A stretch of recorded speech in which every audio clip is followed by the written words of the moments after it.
I deeply regret having my child and wish she was never born. I'm sure that makes me seem like a monster, but it's a long story, and maybe you will understand after I explain. It all started off with being groomed by a man I worked with who was much older than me. I have daddy issues and was extremely naive. I was 20 and had very little life experience. I come from poverty, and he showered me with love, romance, gifts, new outfits, cooked dinners, and then let me move into his big, beautiful house almost immediately. It seemed like a dream come true. Every day of our relationship, he would bring up how romantic and fun it would be to have a baby together. At first, I told him no, I'm too young. But he would show me cute videos of babies, show me baby clothes in the store, and explained that we could set up the nursery in the sunroom connected to the huge master bedroom. He would bring up the 2 other pregnant girls I worked with and how lucky they are. And 3 months in, I caved. Immediately after I became officially pregnant, he told me that his beautiful house is being foreclosed because he hasn't made a payment in over a year. He said we would have to find a rental, but we'd have to put everything under my name because he owed every utility company there is. Then, after we moved, he consistently didn't help with rent or bills because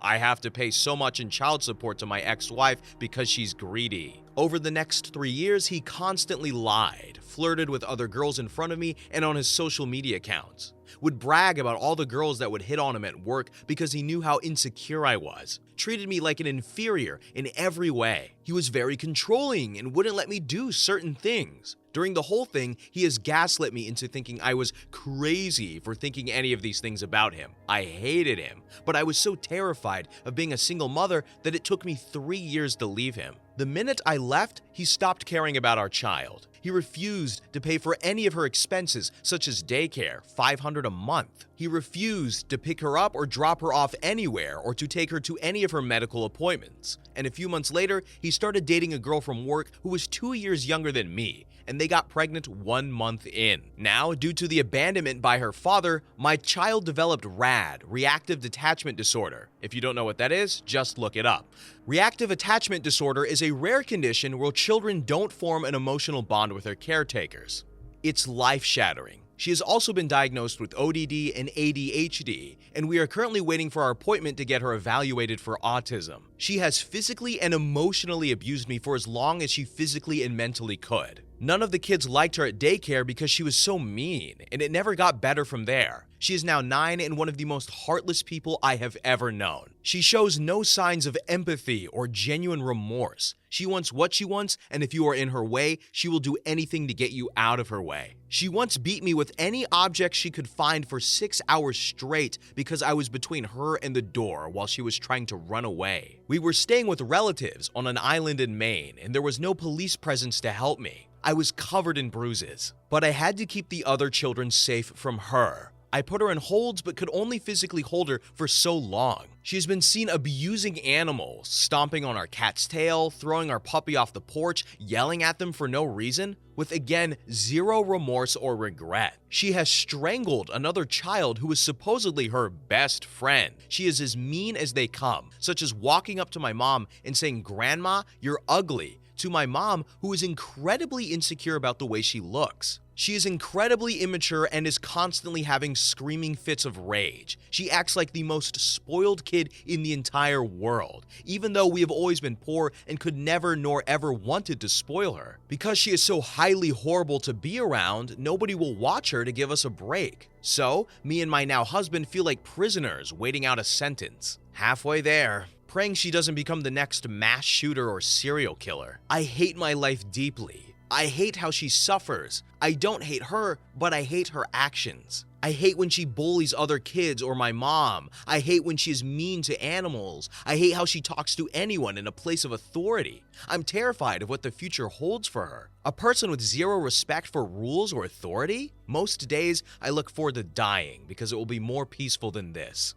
TLDR, I have a child with severe behavioral problems and it is life-shattering. ETA, I really need to clear some things up. Number 1, first and most importantly, I love my daughter more than anything in the world, and I would never surrender her. Respite? Yes, sign me up, but I would be heartbroken if she was living away with me. Do I hate being around her often? Yes, but sometimes family is like that. No matter how badly a family member may treat us, it is possible to still have unconditional love for them. Despite my intense mental struggles with my parenting situation, I make sure she knows that I love her every day. And I absolutely do not blame her for her diagnoses or behaviors. It is outside of her control, and she's the biggest victim of all because she is living a miserable, angry, ungrateful life. My heart breaks for her. Number 2. This is not something I am passively living through. I've been fighting tooth and nail to get her treatment because the doctors in our small town are too overwhelmed to care. We have pursued and continue to pursue every treatment option available to us. We have been told the only way to get respite care is with a developmental or intellectual disorder diagnosis. Personality disorders are not diagnosed until adulthood, and I fully agree that she probably has conductive disorder. Also, she shows many traits of autism, not understanding social cues, sensory processing issues, acting mentally much younger than her physical age, certain fixations and repetitive behaviors. This diagnosis has nothing to do with her violent behaviors though. It's just another thing to make supporting her more challenging.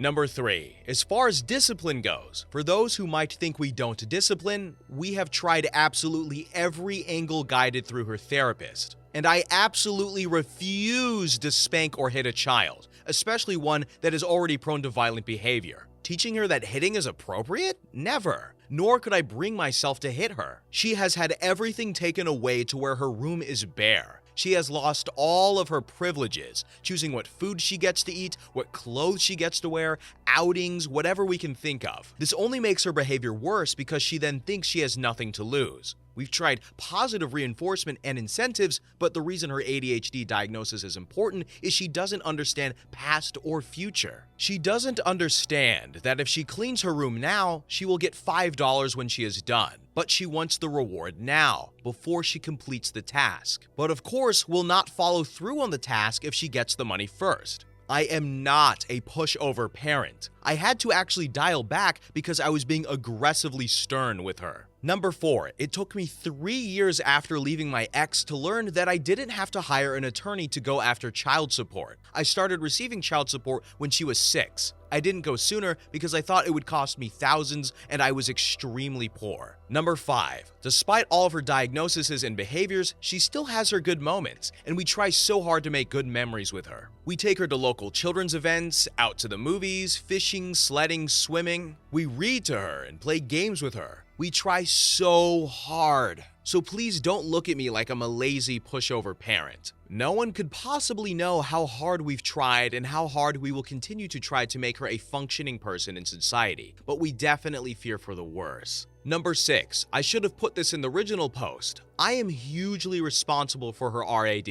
All of her physical needs were met as a baby, but I had severe postpartum depression and was not only dead inside, but very suicidal. I should have never had a kid because of my mental illness, and I wish I was wise enough to know that when it mattered most. I also worked full-time and went to school full-time during her first few years of life, so she was passed around between my parents and daycare. I'm convinced this led to an unhealthy attachment, or lack thereof, but I do believe that her father abandoning her exasperated the issue. Number 7, she has stopped hurting animals and others. There are past behaviors that have been corrected because she knows that cops will be called on her. What has not changed is her lack of remorse or guilt, her horrible and mean attitude, lack of respect for any authority, her acting completely spoiled and ungrateful. The physical aggression has stopped since going through all the therapy we've been through thus far. This is why she does not qualify for emergency intervention. Nor would I want to put her through that trauma if it is not absolutely necessary. I just want respite to regain my mental strength while she is away. And even that makes me nervous because anytime she is in another person's care, she is vulnerable to their reactive responses. The reason I regret having her is how miserable her existence is and how miserable she makes others feel. She did not deserve this life and is the biggest victim in all of this. She's the unhappiest person I have ever known, and that is earth-shattering to a mother. It is a deep, deep pain. Oh boy, what do I say about this one? I don't know how to make a joke. I don't know how to offer good advice. I can just sit here and feel pity and offer sympathy to this woman because, oh my goodness. Like, every moment of her day is probably horrible. Like, she loves this child, but hates her behavior, right? And everybody is their behavior, right? Oh man, that sucks. Hopefully everything works out for him. Okay, next story. Story number 2. My boyfriend asked his ex to make a workout plan for me that would make me look like her. I, 20F, and my boyfriend, Alex, 22M, met 3 years ago, but started dating 10 months ago. When I first met Alex 3 years ago, we were both in separate relationships. At the time, he was dating L, 22F. Alex and I had mutual friends back then and would often meet in a group setting with our parents and a few more couples. We both got out of our own relationships at the time about a year ago and then hit it off. Elle works out a lot, and Alex and her would often go to the gym together back when they dated. She has a slim, thick body type with a flat stomach, bigger thighs/butt, and slim arms. She is very pretty, and it's hard not to be jealous. Her figure almost looks like a real-life Elastigirl. I, on the other hand, am slim and thin. I'm just tall, skinny, and flat. I don't mind the way I look. Alex has never seemed to dislike the way I looked either. He's always complimented the little I had. He had asked one time before if I wanted to get a gym membership and work out with him, but I said no, and he never asked again. Yesterday, Elle reached out to me through Instagram and asked if I had talked to Alex about wanting to start working out. I said no, because I hadn't. I was a bit confused and asked why she was asking. She then proceeded to send me multiple screenshots of conversations with Alex. He had asked her to put together a workout plan and a meal plan that would make my body look like hers. He told Elle that it was my idea and that I had asked him to ask Elle. I never did. He was also very strict with making sure that she sent the plan to him and not me. Elle thought it was a little suspicious and decided to ask me before she even made the plan. I haven't told him that I know about it, and I genuinely don't know where to go from here. I feel so insecure and ashamed of the way I look now. Elle has been an absolute saint through this and has really tried to make me feel pretty, although it doesn't work. Alex is apparently not happy with the way I look. Not only does he want me to change, but he wants me to look like his ex. I love this guy so much, and he's been absolutely perfect until now. Am I overreacting? No, she is not overreacting. Is it a weird situation though? Yes, but have I heard about these situations? Yes. Mainly gym bros that I know. I don't know what it is, right? It's like you work out so hard for your own body that I guess that you want your partner to do the same?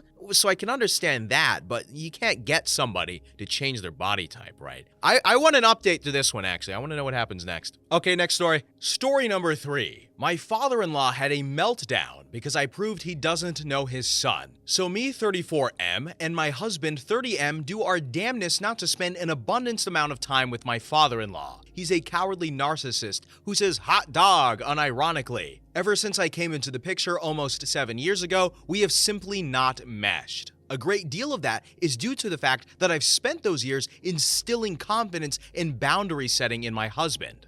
Father-in-law does not like being told no. We literally got kicked out of a restaurant one time because he couldn't accept that they wouldn't give him a discount. So needless to say, our interactions are nothing more than the exchanging of fake pleasantries. So last week we're over there for our quarterly visit. The way these evenings typically go is that my husband occupies my father-in-law, while my mother-in-law tests out her new English vocabulary on me. This time, my husband is doing the bulk of the talking to both of them because he's excited about the new organization he's working with. Father-in-law keeps trying to change the subject because it's been 2 seconds since the subject of the conversation was about him. My husband and my mother-in-law both snap. I'm not entirely sure what they said as my Spanish is still terrible, but it amounted to them telling father-in-law to shut up and listen. Father-in-law gets obstinate and essentially tells my husband that no matter what the organization is, it'll never compare to the work he did in his youth. Father-in-law literally just hiked through Central America with a white savior complex until things got violent and then he came back home. My husband understandably storms out with my mother-in-law hot on his tail. Awkwardness ensues because I'm chuckling at father-in-law. He never spoke to me like that until you came along. I know, I'm so proud. You've changed him. No, this is who he's always been. You've just never noticed it before. I know my son. Okay then, what's his favorite color? It's the same one he had as a kid. Name 2 of his interests. They don't make any sense. Name them. Here's an easy one. What's the name of the organization he's working with? This wannabe Bob Ross granola-eating mofo couldn't answer. My husband said the name of the organization like 5 times that night. And then I said, you want to know the sad part? My parents can answer each and every one of those questions, and they've known your son for a fraction of the time you have. Then cue the screeching in Spanish. Being yelled at in a foreign language by a non-native speaker is a surreal experience. Obviously, my husband comes back in and yells back, and it blows up even more. But the part that stands out is the fact that father-in-law still refused to admit that he just hadn't taken a genuine interest in my husband in years. Like, bruh, you don't even know your kid's favorite color? Hello? Now my husband is contemplating going no contact, and I can't blame him. Wow, the dad here sucks, right? Like, who's gonna defend this guy? The only people who are going to defend the father in this situation are people who are like the father, and those people suck too. That's all I have to say. Okay, bye.